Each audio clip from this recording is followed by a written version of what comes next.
Praise Lord. प्रभु के नाम की स्तुति हो। आज सुबह की आराधना सभा में आए हुए सबको एक और बार यहाँ पर हम स्वागत करते हैं। आज विवियन हमारी मदद करेंगे घोषणा में। ओके, बाइबल उठाएं अपना। ये मेरा बाइबल है, ये प्रभु का प्रेरित वचन है। ये जीवित है, ये प्रबल है, ये चोखे धार से काटता है, ये गहराई तक छेदता है। ये मेरी भावनाओं को परखता है, ये मेरे विचारों को जांचता है। ये उपदेश के लिए, समझाने के लिए, सुधारने के लिए, शिक्षा के लिए लाभदायक है। ये मेरे वार का हथियार है, ये मेरे बचाव का रहस्य है। ये मेरे पाँव के लिए दीपक है, ये मेरी राह के लिए उजियाला है। इसने दिखाया कि मैं क्या था, ये याद कराता है कि मैं क्या हूँ, ये बताता है कि मैं क्या बनूँगा। मैं इसकी ताजगी के लिए तत्पर हूँ, मैं इसके छुटकारे के लिए बेताब हूँ, मैं इसे सुनने के लिए तैयार हूँ। हमारा खुदावंद हमेशा हमेशा हमेशा हमेशा महिमा पाए, फजल और इत्मीनान हम पाएं। आमीन। पता नहीं आप में से कितने लोग न्यूज़ फॉलो कर रहे हैं, लेकिन अगर आपको पता नहीं है तो जब स्नेहा प्रार्थना में मध्यस्थता कर रही थी तब एक विषय हम सब के सामने प्रार्थना के लिए रखा, और वो था जो कल सुबह हुआ मिडिल ईस्ट में। हमास नाम के एक टेररिस्ट ऑर्गेनाइजेशन ने अचानक से इजराइल के ऊपर बहुत ही घमासान अटैक कर दिया। समुंदर से, हवा से, ज़मीन से, सब जगह से। और आखिरी जो न्यूज़ है उसके हिसाब से लगभग 400 जितने लोग इस हमले में मारे जा चुके हैं। 1000 से ज़्यादा लोग घायल हैं। बहुत सारे लोगों को किडनैप किया हुआ है, एब्डक्ट किया है, अगवा, वही बोलते हैं ना, अगवा किया है। और बहुत ही गंभीर परिस्थिति है। और इजराइल ने युद्ध की घोषणा कर दी है।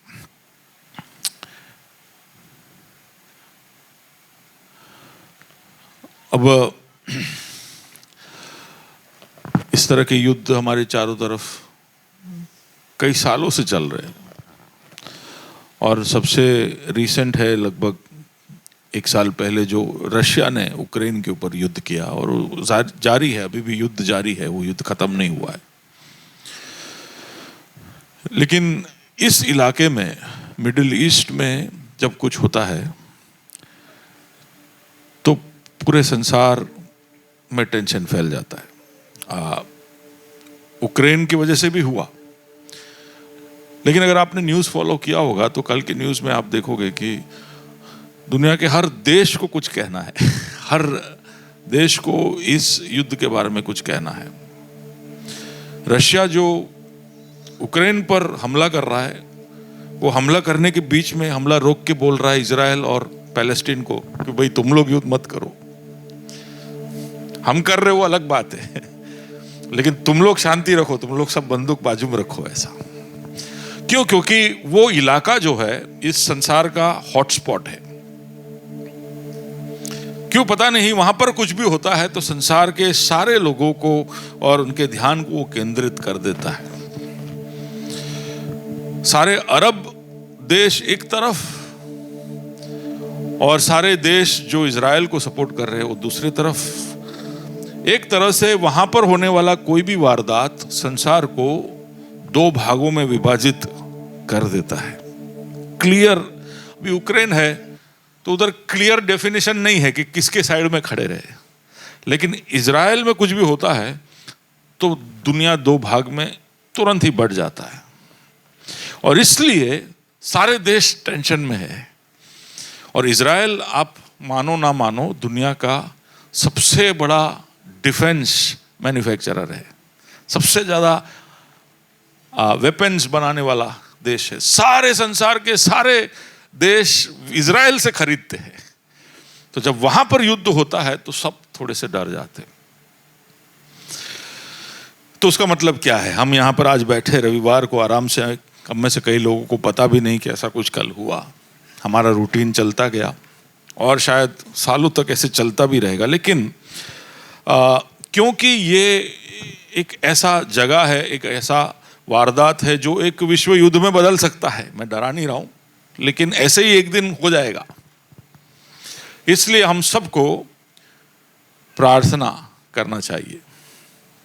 भजन संहिता 122 कहता है कि इज़राइल की शांति के लिए प्रार्थना करो, वहां पर शांति बना रहे इसके लिए प्रार्थना करो, क्योंकि वहां पर जो भी होगा वो सारे राष्ट्रों के ऊपर उसका असर होगा। किसने नियुक्त किया है? यहोवा जिसने इस संसार को बनाया उसने नियुक्त किया है कि those who bless Israel will be blessed, those who curse Israel will be cursed। वो सारे राष्ट्रों के ऊपर उसका असर होता है, और इसलिए वहां पर कुछ भी हो जाए तो हम सबका रडार एकदम अटेंशन में होना चाहिए। और कहीं पे कुछ भी होए, पर वहां पर कुछ हुआ तो मसीह जो है उसको जागरूक हो जाना चाहिए, उसको प्रार्थना करना चाहिए, उसको चारों तरफ नजर दौड़ाना चाहिए।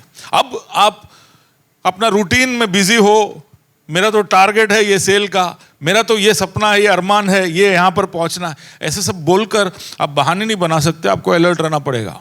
संसार में कुछ भी होगा उसका असर आपके ऊपर भी हो सकता है। तो प्रार्थना करना चाहिए हमको। आप हो मेरे साथ? प्रार्थना करना चाहिए कि ये एक तुरंत ही बड़े एक युद्ध में ना बदल जाए, नहीं तो फिर एक आपातकालीन परिस्थिति सारे संसार के ऊपर आ जाएगी। दूसरा कि इस तरह की घटनाओं का होना अनिवार्य है। ये होगा, इसको हम प्रार्थना करके रोक नहीं सकते, ये होगा, क्योंकि ऐसी भविष्यवाणियां है कि युद्ध और युद्ध के अलग अलग अफवाहें पूरे संसार में फैलेगी। अकाल होगा, बाढ़ आएंगे, ये सब हम देख ही रहे। हम इसको रियलाइज करते हैं या नहीं करते? हमारे अहमदाबाद में ही देख लो, पिछले मार्च से बारिश गिर रहा है। इतना लंबा मॉनसून मेरे को याद नहीं है कि मैंने कभी देखा हो। तो मौसम में जो बदलाव आ रहा है और पूरे संसार के अंदर जो राजनीतिक परिस्थिति बदल रही है, ये सब एक ही चीज को अंदेशा देता है कि ये संसार जो है यहां पे एक स्टेज तैयार हो रहा है, एक स्टेज तैयार हो रहा है। सारी भविष्यवाणियां एक एक कर पूरे होकर एक स्टेज तैयार हो रहा है। किसके लिए? क्रिस्त विरोधी के प्रकटीकरण के लिए। एक वर्ल्ड लीडर परिस्थिति ऐसी हो जाएगी कि सारे संसार के लोग कहीं ना कहीं देखेंगे कि इसका एक जवाब कहां से मिले, और उसका उत्तर बन के बाइबल कहता है कि एक विश्व लीडर उठेगा जिसको बाइबल कहता है क्रिस्त विरोधी, एंटी क्राइस्ट। और वो उठेगा, पीछे पीछे यीशु मसीह का दूसरा आगमन भी। ये सब दिखाता है कि पता नहीं कब है। हम ऐसा सोच रहे, अभी भी हम सब के अंदर ऐसा है, अभी तो टाइम है, अभी थोड़ा टाइम है, अभी थोड़ी आएगा। अभी आएगा क्या? सोनल, कब लगता है आपको? हमेशा आप जवाब देते हो, इसका जवाब दीजिए, कब आएगा यीशु? नहीं पता है, लेकिन थोड़ा ऐसा लगता है ना कि थोड़ा टाइम है, अभी मेरी बेटी थोड़ी पढ़ाई वढ़ाई कर ले, उसकी शादी हो जाए, उसके बाद आएगा। ऐसा लगता है ना अंदर। ऐसा विजय, क्या लगता है आपको कि मेरे बच्चों को ग्रेजुएशन हो जाए तब तक तो शायद मसीह नहीं आएगा? नहीं, क्या बोलते हो? सुमित, क्या लगता है कि मेरा ये जो ऐप है थोड़ा वर्ल्ड लेवल पे फेमस हो जाए, उसके बाद लगता है कि नहीं? ऐसा हम सबको ऐसा लगता है कि जो थोड़े थोड़े सपने बाकी है वो सब थोड़े पूरे हो जाए उसके बाद। और ऐसे भी यार, यीशु तो ऐसा कब से साल, मेरे तो परदादा भी बोलते थे कि यीशु आएगा, यीशु आएगा। ऐसा कोई जल्दी से थोड़ी वो आएगा वो तो अभी और थोड़ा और कुछ समय लगेगा, है कि नहीं जय? हाँ, अभी तो जीसस को बोलने में देर है ना कि भाई ग्लैड टू मीट यू।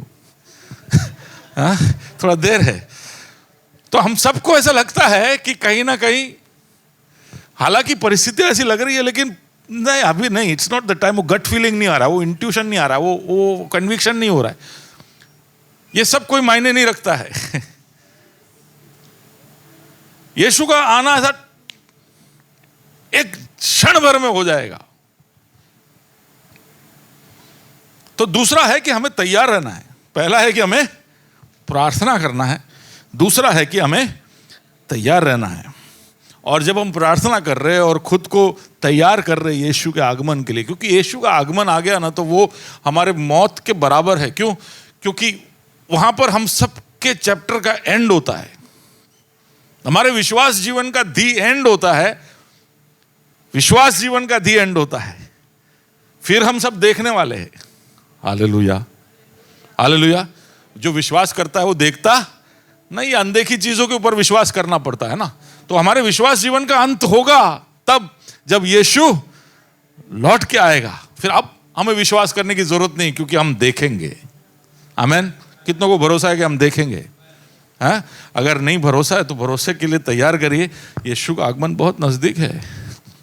आज रात को हो सकता है, 10 साल बाद हो सकता है, लेकिन सारी चीजें जो संसार में हो रही है वो तो यही बता रहा है कि बहुत करीब है, पहले से बहुत ज्यादा करीब है।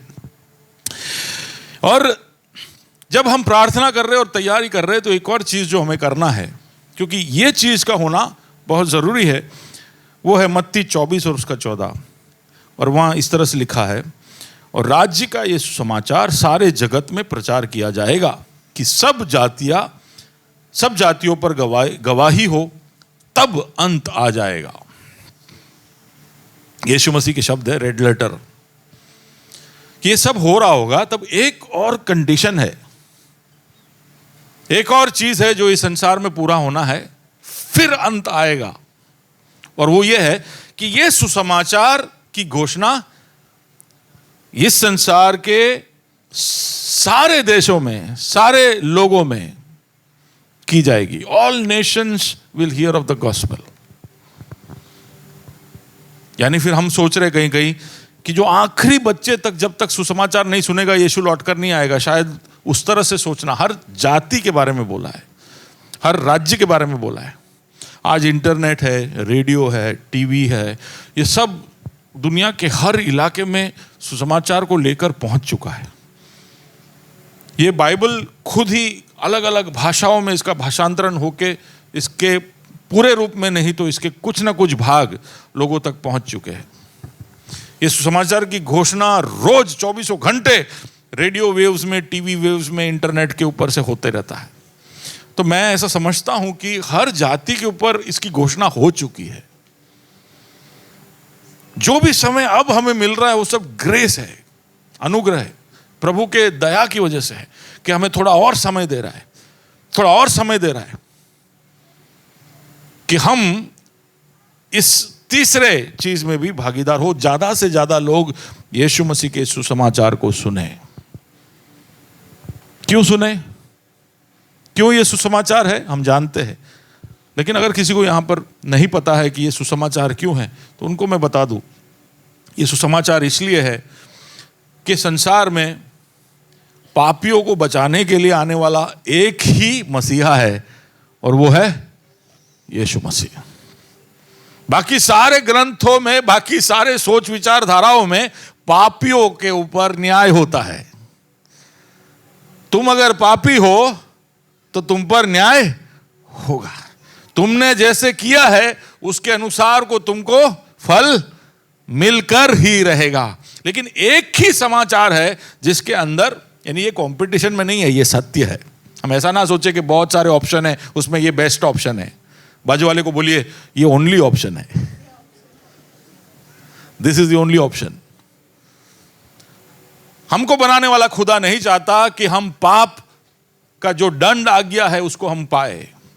उसने हमको इसलिए नहीं बनाया कि हम दंड पाए, हमारे ही करतूतों के, हमारा ही सोच, हमारे ही बोली की वजह से हम दंड के हकदार बन जाए। प्रभु ने इसलिए हमको नहीं बनाया। हम भी जब चीजें बनाते हैं तो उसको फेंक देने के लिए थोड़ी बनाते, वो बिगड़ता है तो फेंकते हैं, लेकिन फेंकने से पहले कोशिश करते हैं कि नहीं कि उसको कैसे भी बचाए। हाँ, आपने कब छिल्ला पुलाव बनाया था जो बिगड़ गया, या पोहा बनाया था जो बिगड़ गया? कोई करी बनाया जिसमें नमक ज्यादा हो गया, गीता, क्या किया फिर आपने? क्या करते हो जब नमक ज्यादा हो जाता है? बहन लोग मदद करो, क्या करते हैं? क्या डालने का? आलू डालने का, क्या करने का भी नहीं, नमक बढ़ जाए तो आटा डालो। ये ओरिजिनल प्लान थोड़ी था कि हम आज लोगों को आटा खिलाएंगे, बहुत ज्यादा आलू खिलाएंगे। वो करी बनाया, उसमें नमक हो गया, अब बिगड़ गया, तो अब उसको बचाने की कोशिश की। और ये तो हम भारतीयों को तो बहुत समझ में आता है कि कुछ भी चीज को कैसे कैसे बचाने का, है कि नहीं? क्या क्या जुगाड़ कर करके क्या क्या बचाते। इसलिए जब अभी तो बदल गया, कुछ सालों पहले जब मकान बनते थे तो हर मकान के अंदर वो मालिया बनता था। मालिया क्या बोलते उसको? एटिक, हाँ, इंग्लिश में एटिक। मालिया अभी आपके घर में है क्या? नहीं निखिल, मालिया है? नहीं है। वो सोच बदल गया, लेकिन वो मालिया बनाते थे। वो मालिया के अंदर सब चीजों का संग्रह करते थे। बोलते थे मालिया, होता था वो म्यूजियम। हर तरह का चीज वहां पर संभाल संभाल के रखते, फेंकते नहीं हम। हमारे अंदर है कि जल्दी से कुछ फेंको मत, बचाओ, है ना? वो हमारे सृष्टिकर्ता का स्वभाव है कि कुछ बना, कुछ बिगड़ा तो उसको फेंको। इंसान को बनाया, उसने पाप किया, वो दंड का हकदार हो गया, उसको दंड देना चाहिए था, लेकिन नहीं, उसको बचाने का एक योजना बनाया। पापी को बचाने के लिए यीशु मसीह संसार में आया। उस पापी का जो दंड है वो यीशु ने अपने ऊपर ले लिया, ताकि यीशु का जो जीवन है वो पापी को मिले। धवल समझ रहे हो? धवल, हमारा जो भी कर्जा है उसने उठा लिया ताकि उसका बहुतायत हमको मिले। हमारा जो भी बीमारी था उसने उठा लिया ताकि उसकी जो चंगाई और जिंदगी है वो हमको मिले। हमारा जो मौत है उसने उठा लिया ताकि उसका अनंत जीवन हमको मिले। यह सुसमाचार है, और यह सुसमाचार की घोषणा हर जगह पर हर एक तक पहुंचानी है। राष्ट्रों के ऊपर इसका घोषणा हो चुका है, लेकिन प्रभु चाहता है कि हर व्यक्ति के पास ये पहुंचे। शायद इसलिए यीशु के आगमन में देरी हो रहा है। एक ही कारण है, बाकी उसको आने से कोई नहीं रोक रहा है। उसका मतलब है कि वो हमारी ओर देख रहा है कि सब कुछ सही है, समय, मेरे आने का समय हो चुका है, लेकिन मैं चाहता हूं कि प्रतीक के थोड़े और दोस्त, विजय के थोड़े और सहकर्मी, सुधीर के थोड़े और पड़ोसी, मुकेश के थोड़े और रिश्तेदार ये सुसमाचार को सुन पाए। वो नकार दे तो वो उनकी मर्जी है, अगर उनको ये नहीं चाहिए तो वो उनकी मर्जी है, लेकिन उनको एक बार सुनना जरूरी है। और सुसमाचार हमारे ऊपर निर्भर है। It is the gospel is very dependent on us, हम पर निर्भर है। मैं बताता हूं, मैं जब एक अध्याय पढ़ रहा था तो एक बहुत ही रोमांचक बात मेरे ध्यान में आया, तो वही आज मैं आपके सामने रखना चाहता हूं। सरल सी बातें हैं, जो चीजें हम जानते हैं वही, तो एक तरह से रिवीजन कुछ चीजों का हम करेंगे। लूका रचित सुसमाचार हम पूरा पढ़ेंगे नहीं, लेकिन वहां पर उसके पहले अध्याय के कुछ कलम जरा पढ़कर भूमि मदद कर पाओगे? अगर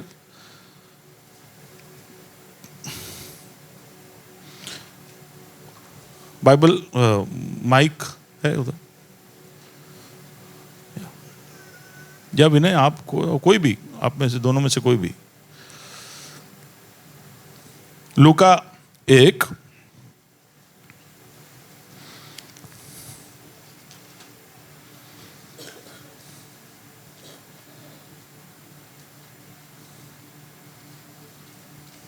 आई एम सॉरी, मैंने सोचा था कि मैं नहीं पढ़ूंगा, लेकिन मैं सोच रहा हूं कि पढ़ लूं। चेक। हाँ, लूका 1 उसका 5 से थोड़ा आगे नीचे पढ़िए। यहूदिया के राजा हेरोदेस के समय अबिय्याह के दल में जकरिया नामक का एक याजक था, और उसकी पत्नी हारून के वंश की थी, जिसका नाम इलीशिबा था। वे दोनों परमेश्वर के सामने धर्मी थे और प्रभु की सारी आज्ञाओं और विधियों पर निर्दोष चलने वाले थे। उनके कोई भी संतान न थी, क्योंकि इलीशिबा बांझ थी और वे दोनों बूढ़े थे।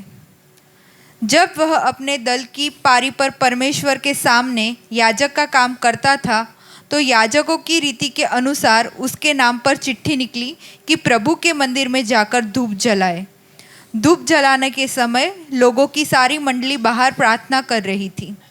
उस समय प्रभु का एक स्वर्गदूत धूप की वेदी की दाहिनी ओर खड़ा हुआ उसको दिखाई दिया। जकरयाह देखकर घबराया और उस पर बड़ा भय छा गया। परंतु स्वर्गदूत ने उससे कहा, हे जकरयाह, भयभीत ना हो, क्योंकि तेरी प्रार्थना सुन ली है और तेरी पत्नी इलीशिबा से तेरे लिए एक पुत्र उत्पन्न होगा और तू उसका नाम यूहन्ना रखना। तुझे आनंद और हर्ष होगा और बहुत लोग उसके जन्म के कारण आनंदित होंगे, क्योंकि वह प्रभु के सामने महान होगा और दाखरस और मदिरा कभी ना पिएगा और अपनी माता के गर्भ से ही पवित्र आत्मा से परिपूर्ण हो जाएगा और इज़राइलियों में से बहुतेरों को उनके प्रभु परमेश्वर की ओर फेरेगा। वह एलिया की आत्मा और सामर्थ में होकर उसके आगे आगे चलेगा कि पितरों का मन बाल बच्चों की ओर फेर दे और आज्ञा न मानने वालों को धर्मियों की समझ पर लाए और प्रभु के लिए एक योग्य प्रजा तैयार करे। जकरयाह ने स्वर्गदूत से पूछा, यह मैं कैसे जानूं, क्योंकि मैं तो बूढ़ा हूँ और मेरी पत्नी भी बूढ़ी हो गई है। स्वर्गदूत ने उसको उत्तर दिया, मैं जिब्राइल हूँ, जो परमेश्वर के सामने खड़ा रहता हूँ और मैं तुझसे ये बातें करने और तुझे यह सुसमाचार सुनाने को भेजा गया हूँ। देख, जिस दिन तक ये बातें पूरी न हो ले, उस दिन तक तू मौन रहेगा। बस एक मिनट, और 4-5 कलम है इसके अंदर। लूका जब पढ़ना शुरू करोगे तो वहां पर ऐसा लिखा है, तो लूका तीसरा सुसमाचार था। सबसे पहले मार्क ने सुसमाचार लिखा, उसके बाद यहूदियों के लिए खास मत्ती ने, जो चेलों में से एक था, उसने उसको थोड़ा और इलॉबरेट किया। जो मार्क ने लिखा था सुसमाचार एक अलग दृष्टिकोण से, मत्ती ने भी, क्योंकि वो चेलों के बीच में था, उसने दूसरा सुसमाचार लिखा। अब तीसरा सुसमाचार कौन लिख रहा है? लूका। ये नंबर में ही तीसरा नहीं, वो लिखे जाने में भी तीसरा नंबर था। वो कहता है, जब आप वो सुसमाचार पढ़ना शुरू करोगे तो वहां पर ऐसे लिखा है कि जो आप लोगों ने अभी तक सुना है, जो जाना है, शुरुआत से जो आपको जो बताया गया है, वो सबको मैं एक और बार इसका रिसर्च कर एनालिसिस कर वो बातें के ऊपर मैं पूरा इन्वेस्टिगेशन कर मैं सारी बातें तुम्हारे सामने रख रहा हूं, जो कि त्यों तुम्हारे सामने रख रहा हूं। लूका एक डॉक्टर था, उस समय का डॉक्टर था, और उसने ये किताब लिखा। वो चाहता था कि सारी सच्चाई हमको पता चले। किसके बारे में? किसके बारे में? यीशु के बारे में। सुसमाचार किसके बारे में था? किसकी कहानी थी? कहानी यीशु की थी, और सारी बातें जैसी है वैसे वो बताना चाहता था। लेकिन जैसे ही हम पत्र पढ़ना शुरू करते हैं तो कहानी किसकी बताई जाती है ना? यूहन्ना तो बाद में आता है। जकरिया की कहानी हमें सुनाई जाती है। भाई, हम तो कौन सा पिक्चर देखने आए थे और आप हमें क्या दिखा रहे हो? हम तो यीशु के बारे में जानने आए थे, लेकिन यहां पर तो कहानी और किसी की हो रही है, और किसी के बारे में। मुझे ऐसा लगता है जैसे कि लूका जानबूझ के, हम सब यीशु के बारे में जानना चाहते हैं। वो बोलता है कि मैं यीशु के बारे में बहुत बहुत उम्दा बात है तुमको बताने वाला हूं, और फिर शुरू करता है कि जकरिया नाम का एक याजक था। कोई लेना देना नहीं, यीशु के स्टोरी के साथ डायरेक्ट कोई लेना देना नहीं। वो भी 30 साल पहले की घटना वो बताता है कि ये एक जकरिया था। ये तो जानबूझ के, जैसे कि हाँ पहुंच रहा हूं भाई, यीशु तक मैं पहुंच रहा हूं, लेकिन मैं चाहता हूं कि तुम लोग सब ये कहानी पहले जानो। अब वैसे देखने जाए जकरिया और इलीशा भी मैंने अभी पढ़ाया आपको, बहुत ही साधारण लोग, उनके लाइफ में जरा भी मसाला नहीं, कोई तड़का नहीं, कोई ट्विस्ट नहीं, कोई टर्न नहीं, सिंपल लोग। उनका हिस्ट्री देखो तो पुरोहितों के वंशज है, समझे, याजकों का, पुजारी फैमिली है। क्या होता है इनके घर में सुबह शाम, क्या बातें होता है? पास्टर का फैमिली कैसा होता है? अरे बोलो ना, ये याजक का फैमिली कैसे होगा? ये तो लेवी गोत्र, इनके पास कोई प्रॉपर्टी नहीं, कुछ नहीं, इनको सुबह शाम एक ही चीज करना है, आराधना या मंदिर के कार्यों में व्यस्त रहना है। ये ही नहीं, इनके पुरखे भी सब यही काम करते थे। तो बड़ा रूटीन सा इनका लाइफ था, कुछ भी धमाकेदार इनकी लाइफ में हो नहीं रहा था। कभी कभी तो कहानियों में ट्विस्ट तब आता है जब लोग अच्छे घरों के होते, फिर वो उड़ाऊ पुत्र के जैसे कहीं चले जाते और फिर सालों के बाद लौट के आते और उनकी कहानी सुनने के लिए सब इकट्ठे होते। बोले ये भैया ये ड्रग एडिक्ट था। कोई ऐसा बोले कि मैं बचपन से बहुत सीधा साधा था, मैंने प्रभु के रास्ते में अपना जीवन बिताया, बोला ठीक है यार। लेकिन कोई बोले कि मैं ड्रग एडिक्ट था, मैं नाली के अंदर पड़ा हुआ था, मुझे वैसे बदबू आ रही थी, वाह क्या स्टोरी है कि नहीं? हमारा है ना, ऐसा ही है। तो ऐसे कुछ जकरिया के लाइफ में भी उसके जीवन, उसके बारे में प्रभु का वचन कहता है कि वो एक धर्मी व्यक्ति था। प्रभु के वचन के अंदर जो भी आज्ञाएं थी उसको नियम अनुसार वो पूरा करता था। वो कोशिश करता था कि एक भी आज्ञा से इधर उधर ना हो।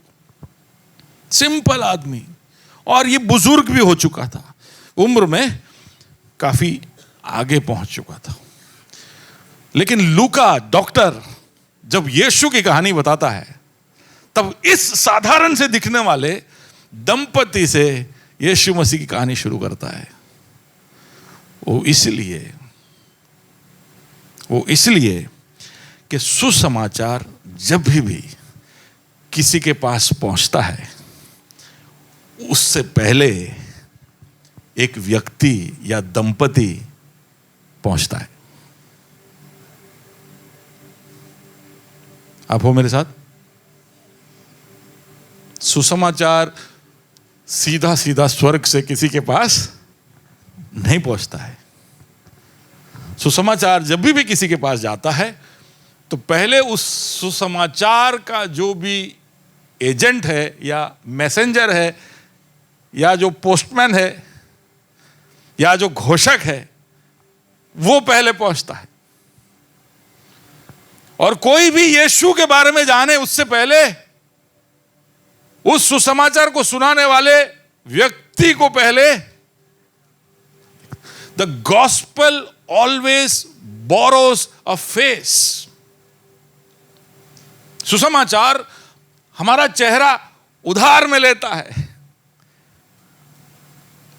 और लोग सबसे पहले हमें देखते हैं और फिर बाद में शायद सालों के बाद किसको देखते हैं? यीशु को। कई बार हम ये बात भूल जाते हैं और हम संदेश लोगों तक पहुंचाने की जल्दी में होते हैं, लेकिन हम भूल जाते हैं कि सुसमाचार केवल संदेश के रूप में नहीं पहुंचना चाहता है, वो एक मुखौटे के साथ पहुंचना चाहता है, एक चेहरे के साथ पहुंचना चाहता है, एक आइडेंटिटी के साथ पहुंचना चाहता है। वो चाहता है कि जो भी उस समाचार को सुना रहा है, सुनने वाला पहले उसको देखे, उसके बारे में जाने और फिर बाद में यीशु को जाने। हेलो, सुन रहे हो? और ये बात बड़ी सरल सी बात है, हम सब ये शायद जानते, लेकिन इस तरह से शायद सोचे नहीं होंगे। हमें से कई लोग मुसीबत में थे, परेशानी में थे, बीमारी में थे, कर्जे में थे, बंधे हुए थे, तकलीफ में थे, तब शायद हम ढूंढने लगे। ढूंढते ढूंढते, शायद यीशु को ढूंढते ढूंढते हम आए, तब भी याद करके देखिए, यीशु आपको मिला, उससे पहले और कोई मिला होगा, यीशु बाद में मिला होगा। उस व्यक्ति या उस नाम के पीछे the gospel is always like that. Deepa से मैं जब बात करता हूं तो मैं उससे जब पूछता हूं यीशु के बारे में, तो वो एक नाम बोलती है, हानोक। हम कोई नहीं जानते हानोक को, लेकिन हानोक उसके हस्बैंड का फ्रेंड है। वो पहला व्यक्ति जिसने यीशु के बारे में दीपा को बताया। लेकिन दीपा को बताने के कितने सालों बाद आप यीशु को जाने? शायद 10-12 साल निकल गए। ये कहानी मुझे पता था, इसलिए मैं बता रहा हूं। हम में से कई लोग इसी तरह जब यीशु को अपनाए, फिर ना यीशु मिल जाता है, फिर सब भूल जाते हैं, वो बात अलग है। मुझे यीशु मिल गया, मुझे यीशु मिल गया, जीवन में सब कुछ मिला, और जो संदेश दे गया वो हमेशा के लिए भुला गया। ऐसा हो सकता है। लेकिन the gospel needs us as a face. अब ये गॉस्पेल का हैंडीकैप नहीं, हम ऐसा ना समझे कि मजबूरी है उसकी। सुसमाचार को हमारी जरूरत है, ऐसा नहीं है। हमारा ये सौभाग्य है, हमारा सौभाग्य है कि यीशु मसीह का सुसमाचार किसी और के जीवन में पहुंचने से पहले हमारा इस्तेमाल कर कर, हमारे द्वारा, हमारे कहानी के द्वारा, हमारे गवाही के द्वारा किसी और तक पहुंचता है। That's how he wants it. That's how he wants it. ये हमारा सौभाग्य है। मैं अभी कहीं गया हुआ था तो मेरे कुछ लीडर्स मेरे साथ थे, जिनको मैं एक तो ऐसा है व्यक्ति जो मेरा मेंटर जैसा है, बहुत कुछ सिखाया उसने, आज भी सिखाता है। मैं उससे हमेशा उसकी बातें सुनता हूँ। और दूसरे एक व्यक्ति थे जो उतने ही उम्र के हैं, लेकिन हमारे एक ऑर्गेनाइजेशन के वो लीडर है। हम सब गए थे बाहर। एक को बीमारी हो गई, बुखार आ गया, वायरल हो गया, वो चल फिर नहीं पा रहे थे जो लीडर है वो। और जो मेरे मेंटर है उनको पीठ में और गले में, गर्दन में दर्द हो रहा था। लेकिन आखिरी दिन था, हमको वापस भारत लौट के आना था, तो उन लोग ने कहा कि यार थोड़ा शॉपिंग कुछ करना है, नहीं तो ये बोलते हैं ना कि ये पीस ऑफरिंग, हम घर पे पहुंचते हैं घूम फिर के, तो थोड़ा वो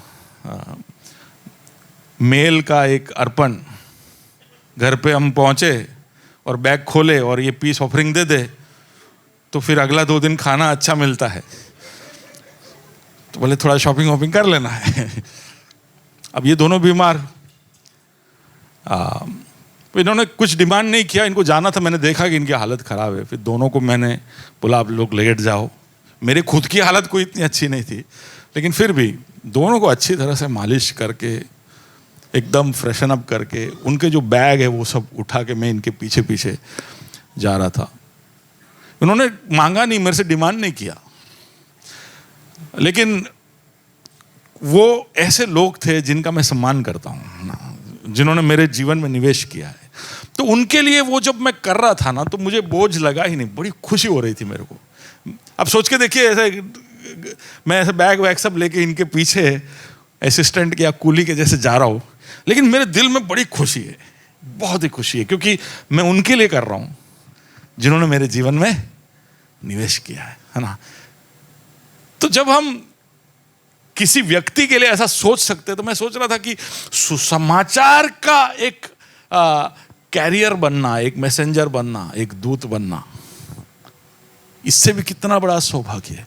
तो सुसमाचार चाहता है कि हम उसका फ्रंट फेस बने। यीशु मसीह का जो संदेश यीशु चाहता है, परमेश्वर चाहता है कि हम इस संदेश के फ्रंट फेस बने, लोग हमें देखें, हमें जाने, हमारे जीवन को पहचाने।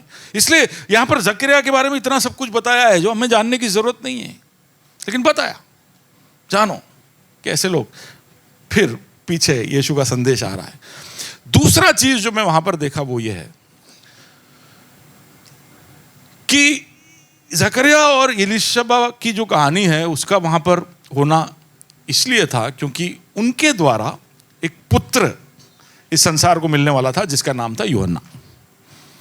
और यूहन्ना को प्रभु ने चुन लिया था यीशु के लिए रास्ता तैयार करने के लिए। तो कहीं ना कहीं ये साधारण से दिखने वाले ये दो लोग जिनका लाइफ बड़ा नॉर्मल सा निकल गया, बिना कोई टीआरपी के, बिना कोई इंसिडेंट्स के निकल गया, प्रभु उनका इस्तेमाल कर रहा है यीशु के लिए रास्ता तैयार करने के लिए। Are you with me? बहुत साधारण बात, सिंपल बात बोल रहा हूं। आप में से यहां बैठे हुए, मैं भी कई बार ऐसा सोचता हूं कि कितना यार अपने अहमदाबाद एकदम अभी अभी थोड़ा फोकस में आ रहा है सिटी, लेकिन अहमदाबाद वैसे तो कहां भारत के मैप में कई सिटियों के लिस्ट में आ भी नहीं रहा था। उसके अंदर हम एक छोटू सा कलीसिया, उसके अंदर हम सब छोटे छोटे लोग, हमारा क्या सिग्निफिकेंस भारत में, हम क्या कर सकते हैं, क्या रोल है हमारा, क्या इंपॉर्टेंस है हमारा। उसमें भी शहर के अंदर सब, कहाँ हमको कोई पूछता है, कहीं से भी गाड़ी लेके जाओ, कहीं भी रोको, कोई देखता भी नहीं, पूछता भी नहीं। वे सो इनसिग्निफिकेंट, सो ऑर्डिनरी, कितने सारा क्या कर पाएंगे। और कई बार इसकी वजह से हम शांत हो जाते हैं कि छाना माना अपना काम करता रहो, चुपचाप जो भी है अपना करते रहो, जिंदगी जीते रहो बस। But the Lord needs ordinary people. बहुत साधारण लोग किसको चाहिए? प्रभु को चाहिए। He needs us, he needs अस। शायद इसलिए कि हमारे लाइफ को और रोमांचक बनाने के लिए। जकरिया और एलीशिबा का लाइफ बड़ा नॉर्मल था, उनके बारे में हम कोई ऑटोबायोग्राफी नहीं लिखते। द ऑटोबायोग्राफी ऑफ जकरिया कौन पढ़ेगा? The worst seller, best seller बोलते हैं ना सर, ऑटोबायोग्राफी ऑफ जकरिया। I am born in the line of Abijah, मेरी वाइफ हारून की पुत्री है। हाँ भाई ठीक है, खत्म, फिर क्या? लेकिन उसके जीवन में एक मोड़ आता है जब ये किस्सा आता है। उसका ऑर्डिनरी लाइफ एक्स्ट्रा ऑर्डिनरी बनता है। ठीक है, प्रभु को ऑर्डिनरी लोग इसलिए चाहिए ताकि हमारे लाइफ थोड़े और एक्स्ट्रा ऑर्डिनरी हो जाए। टीचर लोग अगर यहां बैठे तो वो लोग जानेंगे कि टीचर लोग चाहते हैं कि हर बच्चे में कुछ ना कुछ यूनिक, वो जब आए कुछ प्रेजेंट करे, कुछ कल्चरल प्रोग्राम हो रहा है तो हर बच्चे का अपना एक यूनिक कुछ होना चाहिए। हमारा बनाने वाला भी ऐसे ही सोचता है कि भाई तुम लोग को सबको पास नहीं करना है, तुम लोग भी कुछ एक खास कुछ करके आओ। स्वर्ग में जब हमारा स्वागत होगा तो वहां पर ऐसे लिखा है कि भाई स्वागत होगा। क्या होगा स्वर्ग में हमारा? यहां पर स्वागत के लिए क्या क्या करते हैं? दूल्हे के स्वागत के लिए क्या क्या करते हैं? दुल्हन के स्वागत के लिए क्या क्या करते हैं? दोस्तों के स्वागत के लिए क्या क्या करते हैं? हम स्वागत के लिए कुछ करते हैं कि नहीं? कि नहीं करते हो आप लोग? हेलो, क्या करते विजय भाई आपके घर में? वो कब से मेरे को बोल रहे आप हमारे घर पे आइए, बिरयानी खाइए। पिछले हफ्ते भी बोले कि कब आ रहे हो, कब आ रहे हो? बिरयानी खाना है तो उधर जाना। स्वागत हो रहा है तो बड़ा शोर शराबा होता है। अब अनाउंसमेंट होने वाला है कि भाई सुनीता पाठक आ रही है। कहां पे? ऐसा होगा, ऐसा बोला, you will be welcomed into your eternal dwellings. तो अनाउंसमेंट हुआ, विवेक ब्राउन, जॉय मैकवान, विशाल सोटे, ये सब अनाउंसमेंट होगा। तो क्या चाहते हो कि क्या होना चाहिए? जेम्स मैथ्यू, क्या होना चाहिए? जेम्स मैथ्यू, से समथिंग।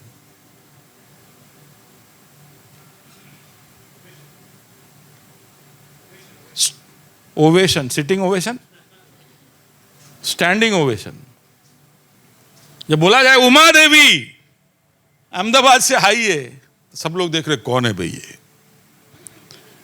जेम्स मैथ्यू कौन है ये? क्या चाहते हो आप? बोलिए ना। निखिल, आपका नाम बोला जाए तो आप क्या चाहते हो?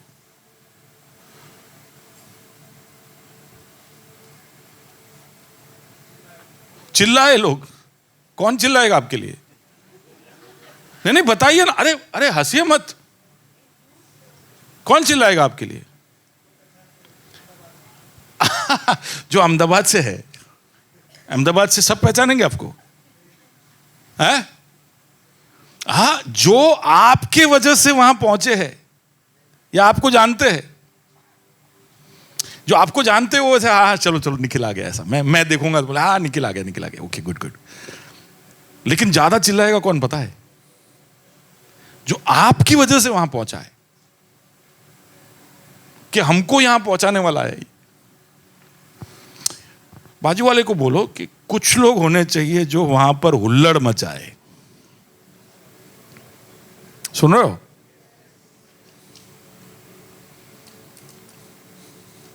मैं ये शायद पहले बोल चुका हूं कि कभी कभी हम ऐसे अवार्ड फंक्शन में जाते हैं और किसी का नाम बोलते हैं, बोले ये फलाना को मिला है सेकंड प्राइज,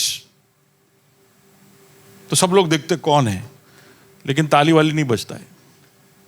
बेचारा आता है, अवार्ड भी लेता है, सेकंड प्राइज मिला है, तो ताली नहीं बजता है। तो हमको उस पर गर्व होता है कि उस पर दया आता है? बताओ ना, आपको कौन सा प्राइज मिला होता है?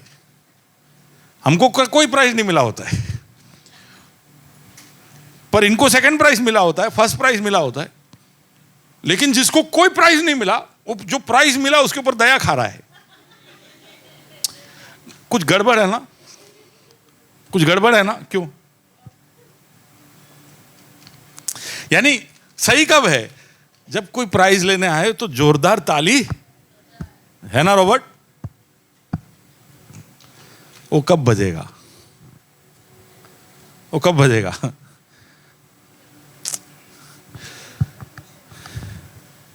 प्रभु चाहता है कि हम सुसमाचार के चेहरे तो बन गए, लेकिन हमारे साथ संपर्क में आने की वजह से यीशु के तरफ का रास्ता हमारी वजह से तैयार हो जाए। जैसे ज़करिया और एलीशिबा ने यीशु के सुसमाचार के लिए तैयारी की, डायरेक्ट इनडायरेक्ट जो भी उन्होंने योगदान किया। यूहन्ना बपतिस्मा देने वाला पैदा हुआ, उसने यहोवा के लिए या यीशुआ के लिए राह तैयार किया। उसी तरह हम साधारण दिखने वाले लोग क्या कर सकते? आप समझ पा रहे हो मैं क्या कह रहा हूं? हम क्या कर सकते? हम यीशु के सुसमाचार के लिए राह तैयार कर सकते हैं। यानी अर्पित को रानीपुर में कुछ लोग जब जानते हैं, तो अर्पित के जीवन को देखकर, उसके गवाही को देखकर, उसके साथ के उनके हर बातचीत को देखकर उनके लिए रास्ता तैयार होना चाहिए कि यीशु की तरफ वो आ सके। Remember, we are the face of the gospel and we prepare the way for the gospel. Okay okay, हम लोग सब राह देख रहे कि बस प्रार्थना करें, गॉस्पेल ऐसे रॉकेट के जैसे उड़ के आएगा और भिश, भिश, ऐसे लोगों में प्रवेश करेगा। ऐसा कुछ नहीं होने वाला है। गॉस्पेल हम में प्रवेश करेगा, हमें बदलेगा और लोग हमें देखेंगे। द गॉस्पेल नीड्स अस। तो अगर हम गॉस्पेल के फेस है, तो ये बहुत सरल सा, सिंपल सा दिखने वाला कहानी, मैंने सीधा पिछले हफ्ते वाला जो लॉजिक है वही यूज किया। मैंने कुछ ही घंटों के अंदर बैठकर ये संदेश आपके लिए तैयार किया, क्योंकि मैं था नहीं यहाँ पर, पूरे हफ्ते यहाँ नहीं था। मैं नहीं बैठ पाया। तो कल थोड़ी देर में मैंने क्या किया, रीड किया। पहले रीड करने के बाद रिफ्लेक्ट किया, रिफ्लेक्ट करने के बाद रिकॉर्ड किया, फिर मैंने मेरे मन में थोड़ा रिलेट किया और फिर थोड़ा रिट्रीवल किया। याद है ये सब सुना है, ये सब शब्द सुने? कहाँ सुने हैं? लास्ट वीक सुने। अगर आपने रिकॉर्ड किया, आपके पास डायरी है जिसमें आप लिख रहे हो, तो शायद ये शब्द आपको वहां पर दिख जाएंगे। सिंपल सा डिवोशन प्रोसेस किया, उसके आधार पर आज का संदेश है। पर पवित्र आत्मा इसको कहीं ना कहीं पूरे हमारे कहानियों के साथ जोड़ता है। ठीक है, तो मैंने देखा इसके अंदर दो चीजें जो एक सुसमाचार को प्रस्तुत करने वाले एक व्यक्ति को, दो चीजें जो राह देखनी। अगर we are the face of the gospel, then we have to take care of two things. ध्यान रखना चाहिए, ध्यान रखना चाहिए। और दो चीजें जो हम इस कहानी से सीख सकते हैं। ठीक है, what are the two things? सबसे पहला चीज जो हम जकरया और एलीशिबा के कहानी से सीख सकते हैं कि हालांकि वो गॉस्पेल या यीशु मसीह के सुसमाचार के पहले हम उनकी कहानी देखते हैं, तो उनके कहानी के अंदर हमें क्या दिखाई देता है? दिखाई ये देता है कि वो बहुत ही धर्मी लोग थे, अच्छे लोग थे। पूरी जिंदगी उन्होंने सारी आज्ञाएं मानी, सब कुछ किया, लेकिन उनको बच्चा क्या था? They had a problem. अच्छे लोगों के साथ प्रॉब्लम होना चाहिए।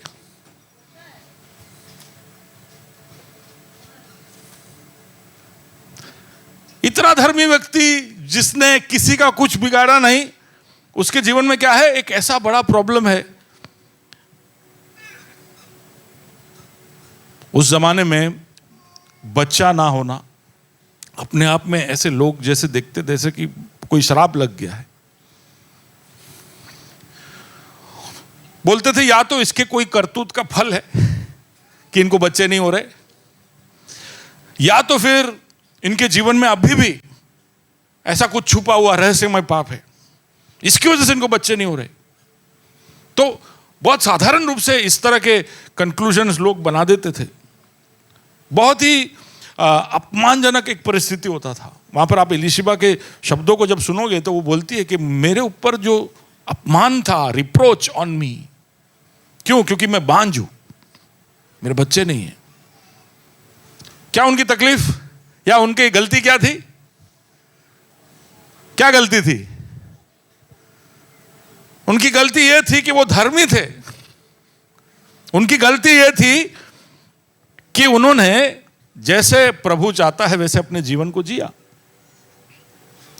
और प्रॉब्लम यह है कि वहां पर दिखाया है कि वो ऐसे एक तकलीफ में है जिसके लिए वो खुद जिम्मेदार नहीं है।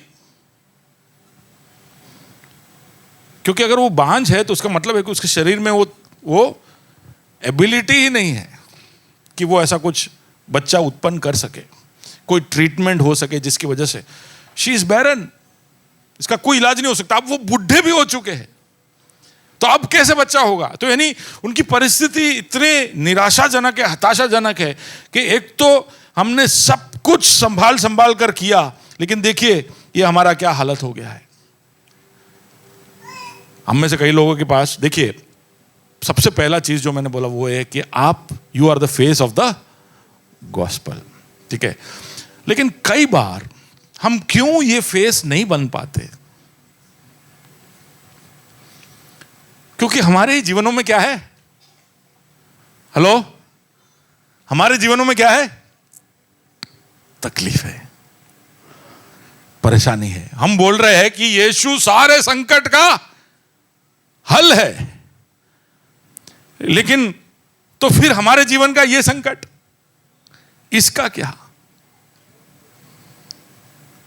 हमने किसी का क्या बिगाड़ा कि हमारे साथ ये ऐसा हो रहा है? I am the face of the gospel, लेकिन my life is not a good story. मैं दुखी हूं। एलीशिबा और जकरया, क्या आपको क्या लगता है उनको दुख नहीं था ये बात का कि उनके बच्चे नहीं है? They were sad, they were broken। लेकिन हम उनके कहानी को देखेंगे तो हम देखेंगे कि they never stopped trusting God. उन्होंने प्रभु के ऊपर भरोसा रखना कभी भी नहीं छोड़ा। उन्होंने उस अवस्था में जहां पर हमको उनके बारे में बताया जा रहा है, वहां पर भी हम देख रहे हैं कि वो अपने जिम्मेदारियों को निभा रहा है। वहां पर भी वो मंदिर में जा रहा है, उसकी जिम्मेदारियों को निभा रहा है, क्योंकि उसके जीवन में तकलीफ है। उसकी वजह से उसके ईश्वर के ऊपर क्वेश्चन मार्क नहीं लगाया। एक गलती है जो कई बार हम कर बैठते। अब आप पूछोगे कि ऐसा क्यों होता है? मेरे पास इसका जवाब नहीं है, लेकिन जब मैं सुसमाचारों को देखता हूं, यूहन्ना 9 के अंदर एक व्यक्ति है जो जन्म से अंधा है, और उसके बारे में यहूदी यीशु से पूछते हैं कि ये जन्म से अंधा क्यों है? इसके पाप की वजह से है या उसके माँ बाप के पाप की वजह से है? ये क्यों जन्म से अंधा है? तो यीशु कहता है ना इसके खुद के पाप की वजह से, ना माँ बाप के पाप की वजह से, पर ये अंधा जन्म से इसलिए है क्योंकि इसके जीवन के द्वारा प्रभु की महिमा, और इसकी जीवन की महिमा जब यीशु आया तब हुई, तब तक उसके जीवन में तकलीफें ही तकलीफें थी। ठीक है, पर वही एक उत्तर है जो हमें मिलता है कि हमारी इस परिस्थिति का कारण क्या है। देखिए, जकरया और एलीशिबा ने इस तकलीफ के अंदर भी ये बात को बार बार ऐलान किया कि हमारा खुदा भला है, अच्छा है, ही इज गुड। हमें ये तकलीफ है, हमें बच्चा नहीं हो रहा है, लोग हमारा अपमान कर रहे, हमारा वंश यहीं रुक जाएगा, है ना। वो अपने पूर्वजों के बारे में बड़े गर्व से बोल रहा है, मैं अबिया के वंश से हूं, मैं हारून के वंश से हूं, लेकिन अब उनके लिए बोलने के लिए कोई नहीं है। Nobody to tell about them. दुख की बात है।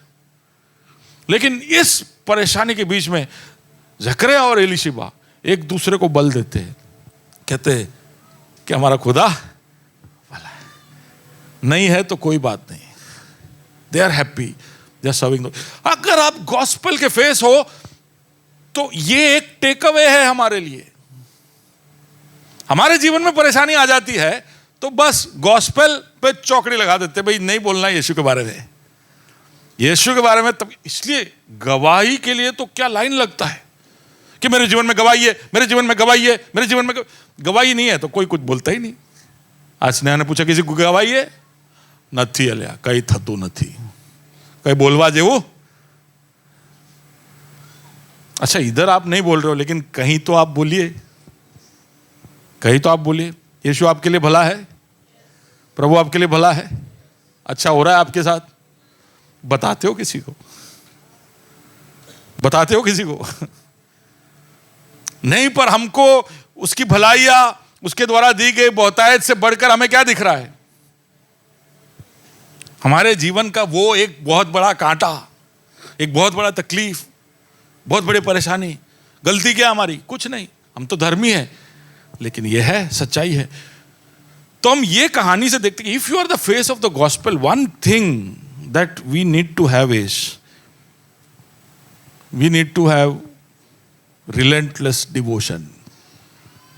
एक दृढ़ भक्ति, एक दृढ़ भक्ति जो हम परमेश्वर की तरफ दिखा सकते हैं, एक दृढ़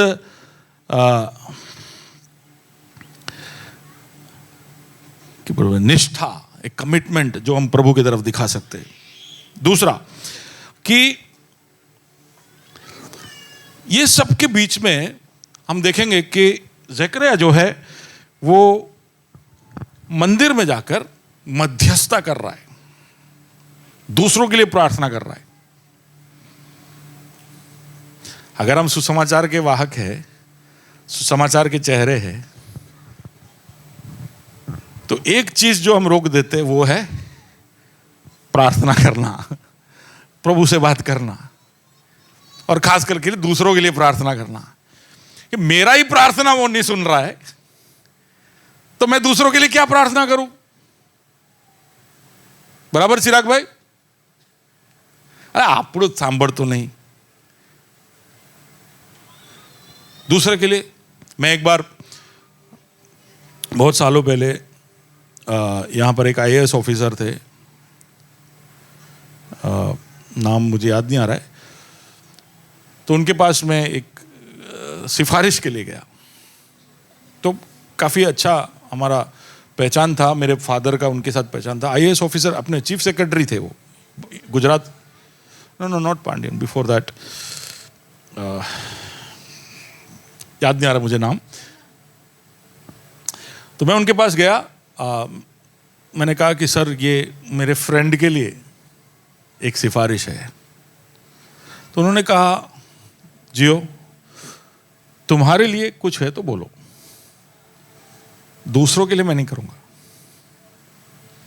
दूसरों का काम मैं नहीं करके दूंगा, तुम्हारा कोई काम है तो बोलो, मैं अब भी करके देता हूं। I will call up anybody, chief minister को तक मैं फोन कर सकता हूं। मैं बोला सर मेरे पास अभी तो कुछ है नहीं, ये दुनिया का तरीका है, तुम्हारा कोई जरूरत है तो बताओ, सिफारिश मत करो। लेकिन खुदा की एक खासियत यह है कि वो तुम्हारा नहीं भी सुनेगा, तुम सिफारिश लेके जाओगे तो वो, हेलो, आप सुसमाचार के वाहक हो। एक बहुत ही इंपॉर्टेंट संदेश है जो आपको याद रखना चाहिए।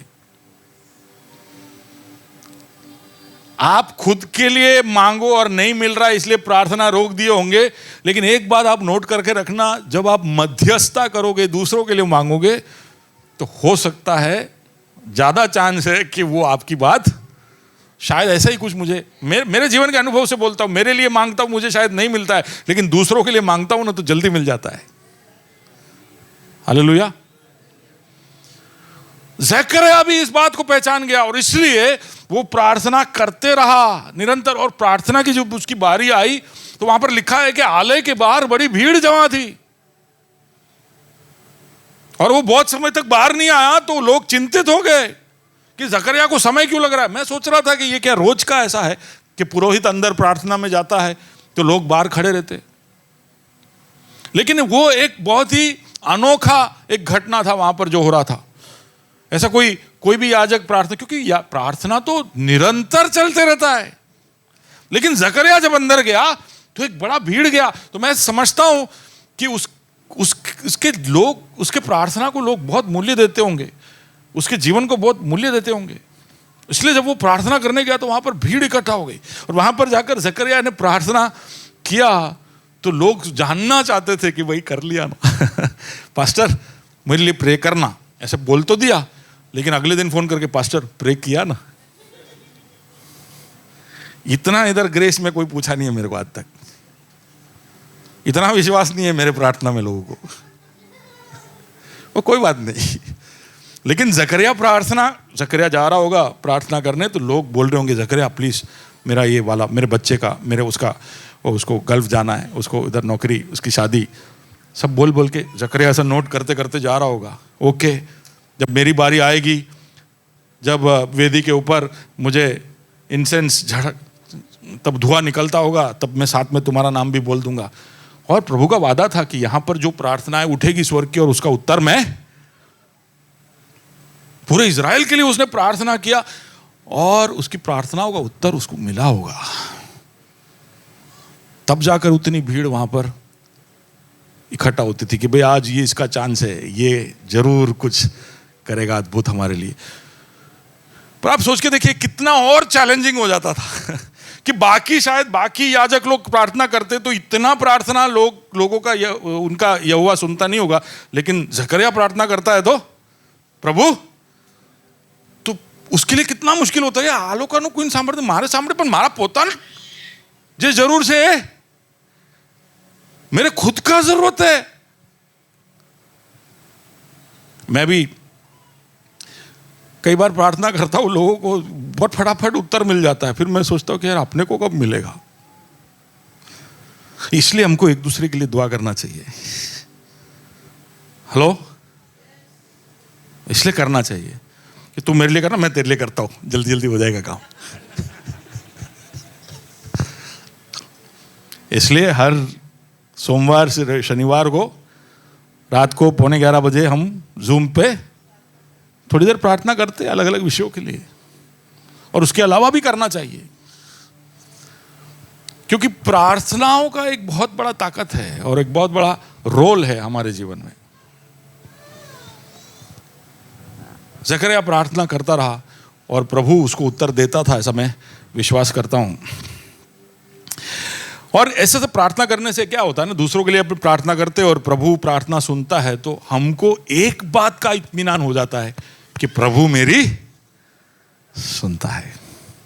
आप बोलना ही बंद कर दोगे कि यार मेरा प्रार्थना प्रभु सुनता नहीं है, अभी मैं प्रार्थना नहीं करूंगा, तो तुमको कभी भी पता नहीं चलेगा कि वो आपकी सुनता है या नहीं। लेकिन आप प्रार्थना करते रहोगे तो आपको पता चलेगा कि वो सुन रहा है या नहीं, तो आपका ही हौसला और विश्वास बढ़ेगा।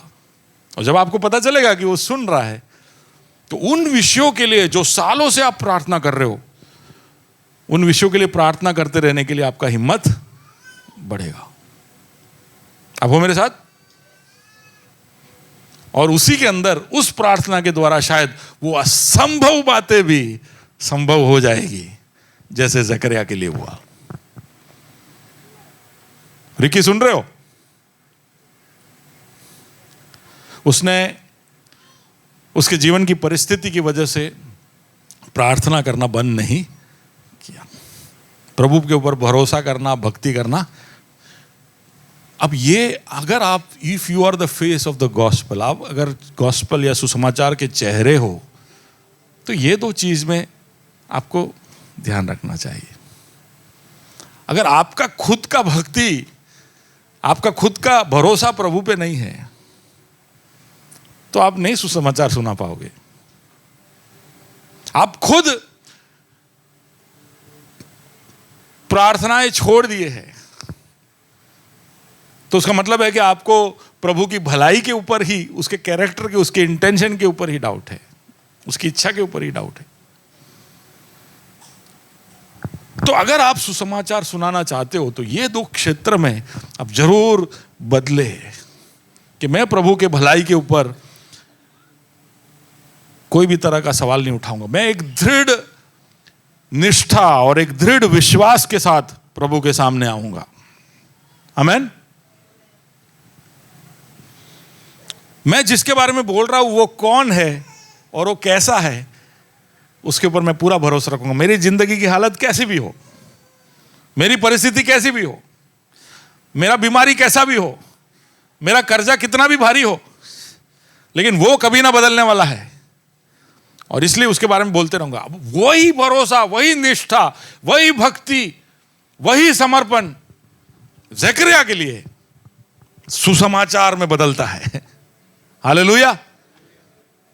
और एक दिन वो जाता है तो जिब्रील खुद खड़ा होता है। अब अनोखा बात है, लूक पहले लिखता है कि I will write you the facts. मैंने बहुत छानबीन की, बड़ा मैंने इन्वेस्टिगेशन किया, उसके बाद मैं फैक्ट्स प्रस्तुत कर रहा हूं, और अचानक से बोल रहा है जिब्रील आया। तो फैक्ट जैसा नहीं लगता है, वो माइथोलॉजी जैसा लगता है कि एंजल आ गया, स्वर्गदूत आ गया। हम बाइबल पढ़ने वाले लोग कई बार ये स्वर्गदूत ये सब सुन के बड़ा नॉर्मल लगता है हमको, लेकिन आप सोच के देखिए कि कल रात को मैं जब बाइबल स्टडी करने बैठा था, तो मैं आपको बोलता हूं कि जिब्रील आया था,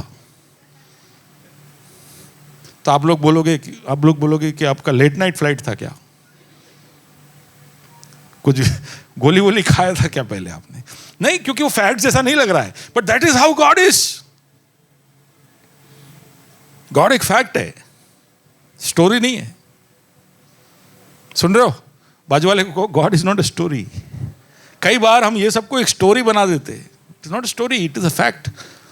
एंजल अपीयर्ड, स्वर्गदूत प्रस्तुत होता है, प्रकट होता है, और उसको कहता है कि सुनिए, उसका सबसे पहला बात जो उसको बोलता है ये कि जकरिया तेरी प्रार्थनाएं सुन ली गई है। कौन सी प्रार्थना? कौन सी प्रार्थना? नहीं भाई, मुझे ऐसा लगता है कि वहां पर लोगों के लिए जो प्रार्थना किया वो नहीं, एक दूसरी प्रार्थना के बारे में वर्णन हो रहा है। इसलिए तो उसके उत्तर में वो दे रहा है, कह रहा है कि तुझे एक पुत्र होगा। यानी बूढ़ा जकरिया उस हालत में भी सबकी पर्ची फेंक भेज रहा था, उसके बीच में अपना भी एक डाल दिया। हाँ, फिर प्रभु वो हो सके तो, मैं जानता हूं मैं बुढ़ा हूं, हेलो, ऐसा कब कर सकते हो? ऐसा एक तो विश्वास, और दूसरा आपने बहुत सारे विषयों के लिए निरंतर प्रार्थना किया है, तो उसमें एक आध रिक्वेस्ट अपना छोड़ सकते हैं आप। अलाउड है, बाजू वाले को बोलिए अलाउड है। बड़े लिस्ट में अपना एक लिस्ट थोड़ा डाले तो प्रभु को नहीं बुरा लगता है। या मैं मारा मारा मारा मारा मारा मारा ऐसे करके जो प्रार्थना करते हैं उनको प्रभु बोलता है इसको बाजू में रखो। जो सिर्फ अपने लिए मांगता है, पर जब दूसरों के लिए मांगा उसके बीच में आपने आपका रिक्वेस्ट डाल दिया, तो heaven is merciful on you, is gracious on you, दया दिखाता है। वो आता है तेरा प्रार्थना पर। दो चीजें जो हमें ध्यान रखनी चाहिए, two things we have to take care. अगर आप सुसमाचार के मुखौटा हो, if you are the face of the gospel, जब उसको बोला कि तुझे पुत्र होने वाला है, तो उसको विश्वास नहीं हुआ, उसको जरा भी विश्वास नहीं हुआ। कई बार हम भी ऐसे ना, कई बार बोलते बहुत कुछ है कि यीशु ये किया, यीशु वो किया, यीशु ऐसा है वैसा है, लेकिन जब the rubber hits the road तब विश्वास नहीं है। जब सच में उस असलियत का सामना करना पड़ता है तब दम नहीं है बात में। अनबिलीफ, वो ऐसा बोलने लगता है कि कैसे हो सकता है, मैं भी बुढ़ा, मेरी बीवी तो उससे भी बुढ़ी, कुछ ऐसे ही बोलता है वहां पे। जिब्रियल बोलता है कि मैं यहोवा के सामने खड़े रहने वाला स्वर्गदूत हूं, टाइम पास करने नहीं आया हो, गॉसिप फैलाने नहीं आया हो, और क्योंकि तूने विश्वास नहीं किया, अब ये अविश्वास को तू आगे फैलाना नहीं। जब तक ये पूरा नहीं होगा तब तक तू चुप हो जाएगा। कई बार इसलिए प्रभु हमारी बोलती बंद कर देता है। हम हैं चेहरे सुसमाचार के, लेकिन कुछ कुछ बातों में हमारी बोलती प्रभु इसलिए बंद करता है क्योंकि हम अविश्वास फैला रहे। और वो जाके एलिशिबा को बोलता कि मने विश्वास ना थी, वो बोलती यार माने भी जरा ही न थी, और बच्चा होके रहता नहीं होता। प्रभु ने बोला उसको, जिब्राइल ने बोला, जब तक ये पूरा नहीं होगा ना तब तक तू गूंगा बन जाएगा। तो अब उसको बोलना है, अब उसको बोलना है, तो अब उसको अविश्वास वो नहीं दिखा सकता। मैं सोचता हूं कि प्रभु ने वो दरवाजा इसलिए बंद किया ताकि वो जाकर दूसरा दरवाजा खोले। जबरदस्ती उसके मुख को बंद कर दिया और बोल दिया कि जब तक तुझे बच्चा नहीं होगा तेरा मुंह बंद रहेगा। तब तो उसको जबरदस्ती बच्चे के लिए प्रयत्न करना पड़ेगा, और ऐसा हुआ। तो एक तो अविश्वास, अगर आप सुसमाचार के मुखौटे हो, if you are the face of the gospel, we need to deal with unbelief, जो बार बार हमारे अंदर से उठ के आता है। हम पूरे गॉस्पेल के अंदर ये देखेंगे, ये कहानियों को। जब अय्यूब के जीवन में परेशानी आती है, तो जब सब कुछ अच्छा चल रहा था तब तो उसकी बीवी उसके साथ ही खड़ी थी हर फंक्शन में, लेकिन जब बातें बिगड़ी तो अय्यूब को कहा कि तेरे खुदा को कोस और जाकर मर, तेरे खुदा को कोस और जाकर मर। लेकिन अय्यूब जकरिया जैसा था, उसने कहा कि जब अच्छी चीजें हमको प्रभु से मिलती थी तो हमने हाथ फैलाकर, बाहें फैलाकर उसको ले ली, तो अगर बुरी चीजें आएगी तो क्या हम नहीं लेंगे? हम सिर्फ अच्छा ही लेंगे प्रभु से। तो हम तो बुरी चीजों को भी स्वागत करेंगे अगर वो यहोवा की ओर से है तो। फिर उसने कहा कि मेरा उद्धारकर्ता जिंदा है, माय रिडीमर लिव्स। कि मैं कितनी भी खाई के अंदर चला जाऊं, वहां से मुझे उठाने का ताकत रखने वाला मेरा उद्धारक जिंदा है। तो अगर मेरा सब कुछ लूट भी जाए तो भी उस खाई में से उठाने वाला खुदा मेरे साथ। देखिए, प्रभु देखना चाहता है कि आप कितना उसके साथ चलोगे। ऊंचाइयों में, हवा में, स्वर्ग में बड़ा एक्साइटमेंट है। प्रभु बोलता है मैं कभी कभी खाई में भी जाता हूं, मैं तुम्हें वहां पर भी लेकर जाऊंगा। अंधेरों में, वहां पर तुम हाथ छोड़ के भाग जाओगे क्या? तकलीफों के अंदर तुम छोड़ दोगे क्या? अयूब ने कहा माय रिडीमर लिव्स। भजन संहिता लिखने वाला 73 के शुरुआत में आप देखोगे तो वहां पर उसने लिखा है कि मेरे कदम फिसलने लगे। क्यों? क्योंकि मैंने देखा कि मेरे चारों ओर जो भी दुष्ट है, जो भी पापी है, उन सब का जीवन टनाटन जा रहा है, फर्स्ट क्लास जा रहा है, और मेरे जीवन में तकलीफ ही तकलीफ। ऐसा लगता है जैसे कि व्यर्थ में मैंने अपने आप को शुद्ध रखा, व्यर्थ में मैंने अपने आप को बचाए रखा। वो क्यों मैंने ये गॉस्पेल सुन लिया? ये पता ही नहीं होता तो अच्छा था। ऐसा आया कभी सोच? ये पता ही नहीं होता तो लाइफ कितना सिंपल होता, नॉट सो कॉम्प्लिकेटेड। अब ये खराब टाइम में से जाना भी पड़ रहा है, विश्वास दिखाना भी पड़ रहा है, हाँ, लोगों के लिए प्रार्थना करना भी पड़ रहा है।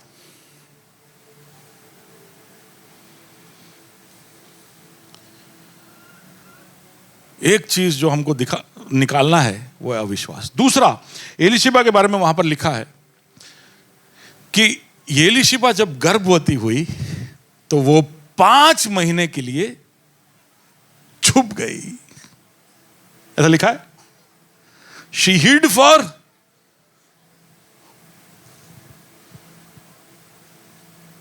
उसको पूछे क्यों छुपे आप? एलीशिबा बेन तमें केम संताया? હવે એ છે ને my age is 85 and when I tell people I am pregnant they will laugh at me. Why? अबे बुढ़े हो गए, अभी और कोई काम नहीं है क्या? She was ashamed. और उसने अपने आप को छुपाए रखा जब तक कि अब वो छुपा नहीं सकती थी। पर उसने पूरी कोशिश की कि उस अनुग्रह को वो छुपा के रखे, जैसे हम लोग करते। चर्च में आते हैं तो सोसाइटी से निकलते हैं तो अनुग्रह को छुपाते। सबको पता आप चर्च जा रहे हो, लेकिन बाइबल छुपाते। आपके जीवन में प्रभु ने जो भी भलाइयां की है उसको छुपाते हो, बताते नहीं हो। यीशु के बारे में बताते नहीं हो, उसने आपके जीवन में जो छुटकारा दिया उसके बारे में बताते नहीं हो। बेशरम आवे छे सुविचार से लोग। उसको आ रहा था शर्म, शायद उससे ज्यादा, शर्म से ज्यादा मेरे ख्याल से उसके पीछे का सोच भय था कि लोग क्या कहेंगे, लोग क्या सोचेंगे। अगर आप गॉस्पेल के मुखौटा हो, face of the gospel, kill every unbelief, kill every shame, be bold,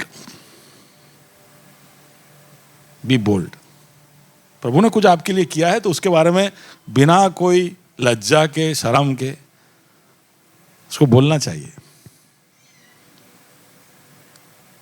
कुछ लोग जब सेल्समैन लोग बात करते हैं ना, मुझे ऐसे मुंह में से पानी आता है मेरे को।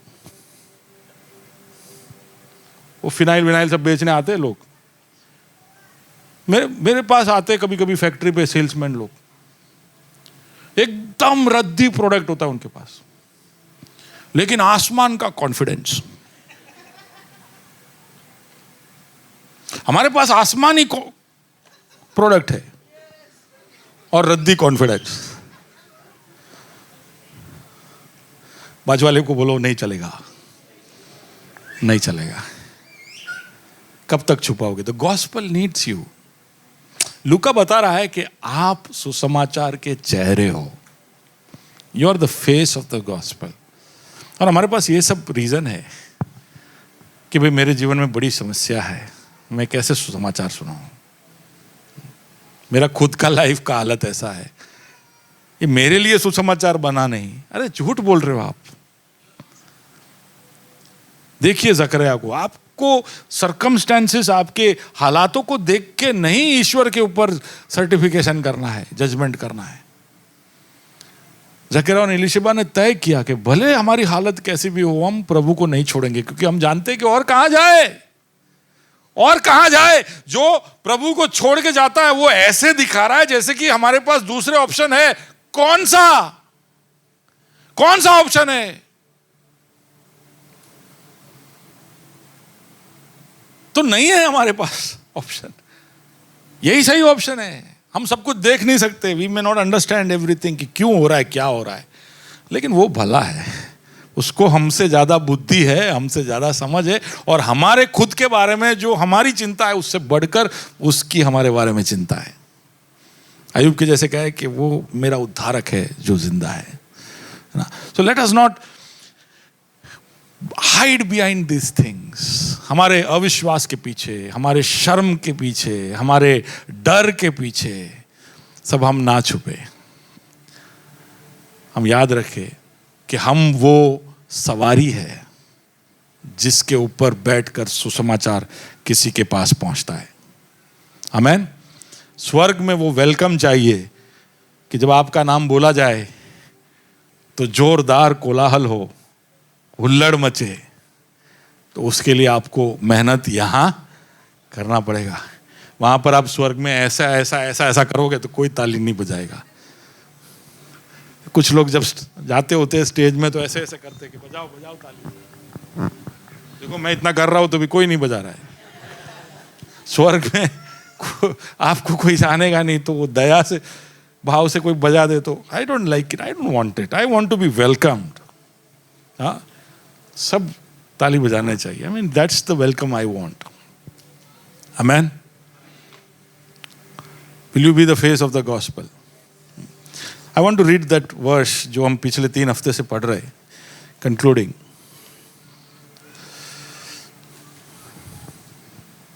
प्रभु हमारे द्वारा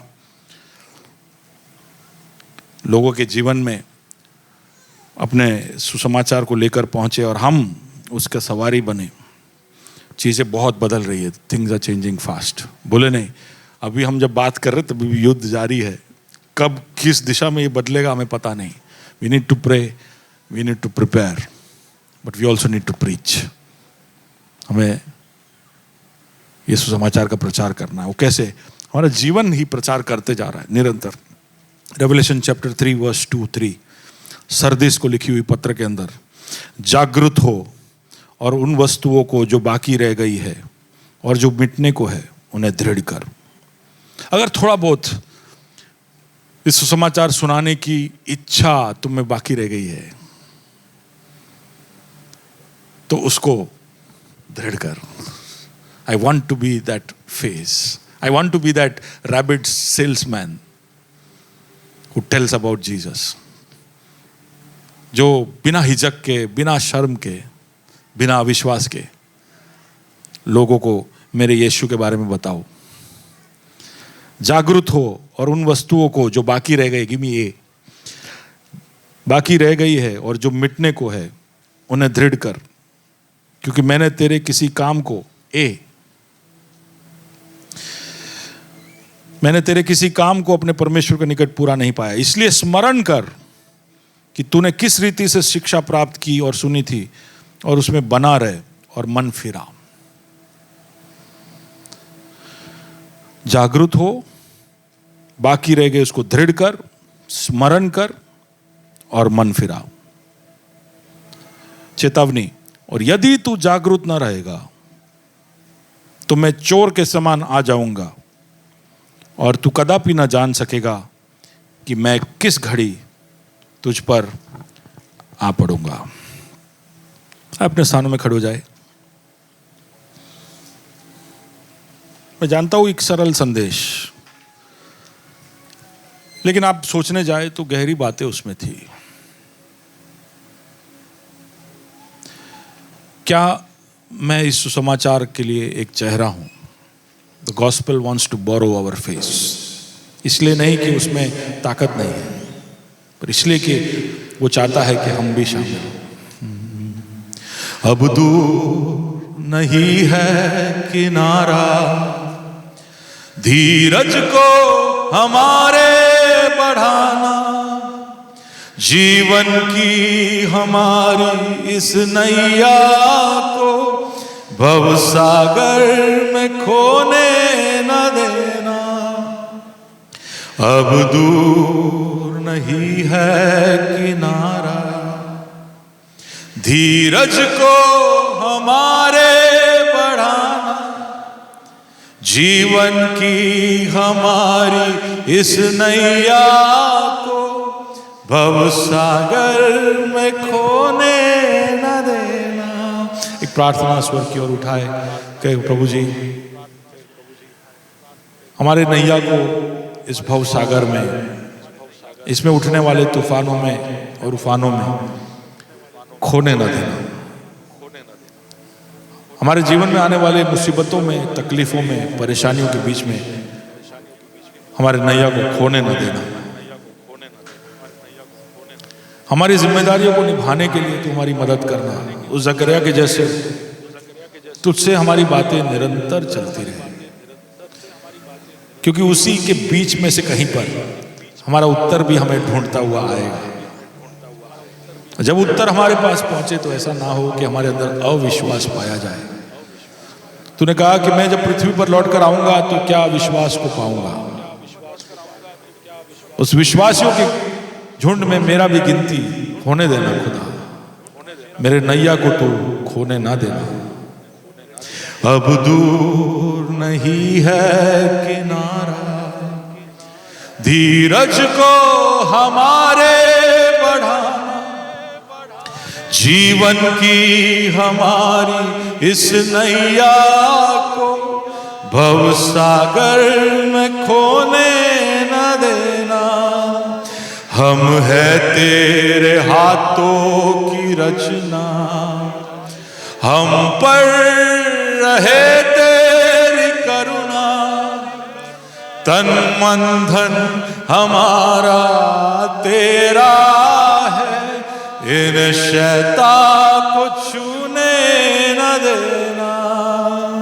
सारी सृष्टि को तेरा सहारा, सारे संकट से हमको बचाना, तेरे हाथों में जीवन हमारा है, अपनी राह पर हमको चला। गाए हालेलुया, हालेलुया,